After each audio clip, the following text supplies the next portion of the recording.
दुर्भाग्य की बात है सर कि जो नीति थी पदक लाओ पद पाओ, नियुक्तियां देने की नीति, पिछले 10 वर्ष से जो भाजपा की सरकार है इस नीति पे रोक लगाने का काम किया।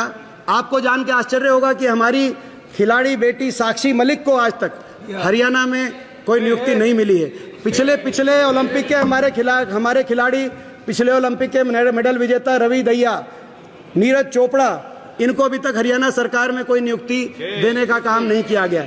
यहाँ तक कि सर ये तो डीएसपी और अन्य पदों की बात है, जो ग्रुप 3 और 4 उसमें भी 3% खिलाड़ी कोटा हरियाणा के अंदर कांग्रेस की पूर्ववर्ती सरकार ने किया था। उस खेल कोटे को भी समाप्त करने का काम मौजूदा सरकार ने हरियाणा के अंदर किया है।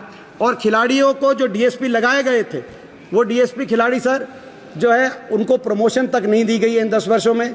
तो आज उन खिलाड़ियों को धरने देने पे मजबूर वो खिलाड़ी हो रहे हैं। इसके साथ साथ जो कैश अवार्ड मिलता था, आज हमारे खिलाड़ी कैश अवार्ड के लिए भी महरूम हो गए हैं। जैसे सरकार उनसे किसी बात का बदला ले रही हो कि वो मेडल लेके आए हैं।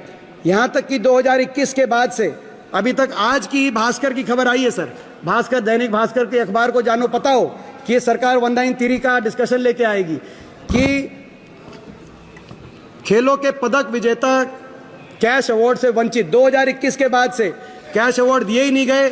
और दूसरी ओर नेशनल और इंटरनेशनल वालों को तो आप अभी कह रहे हैं कि वंचित रखा है मगर देंगे, 2021 से वंचित हैं, लेकिन बाकियों को तो आपने बंद कर दिया।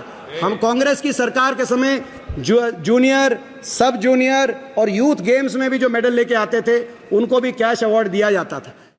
कहा जाता था एक कहावत, पढ़ोगे लिखोगे तो बनोगे नवाब, खेलोगे कूदोगे तो होगे खराब। एक कहावत थी चौहान साहब हंस रहे हैं, ये कहावत थी। हरियाणा की पूर्ववर्ती हुड्डा सरकार ने दिखा दिया उस कहावत को बदल के कि पढ़ोगे लिखोगे तो बनोगे नवाब, मगर खेलोगे कूदोगे तो भी बनोगे लाजवाब। तो ये कहावत को बदल के दिखा दिया। अब आपने दोबारा से आपने उस कहावत का दूसरा अर्थ कर दिया कि खेलोगे कूदोगे तो सरकार, बीजेपी की सरकार हो जाएगी नाराज। आपने उस कहावत को दोबारा से मोड़ दिया। सर ये दोबारा से खेलोगे कूदोगे तो होगे लाजवाब, इसकी तरफ ये कदम बढ़ाएं। हम एक एक कदम पे आपका साथ देंगे सर। बहुत बहुत धन्यवाद।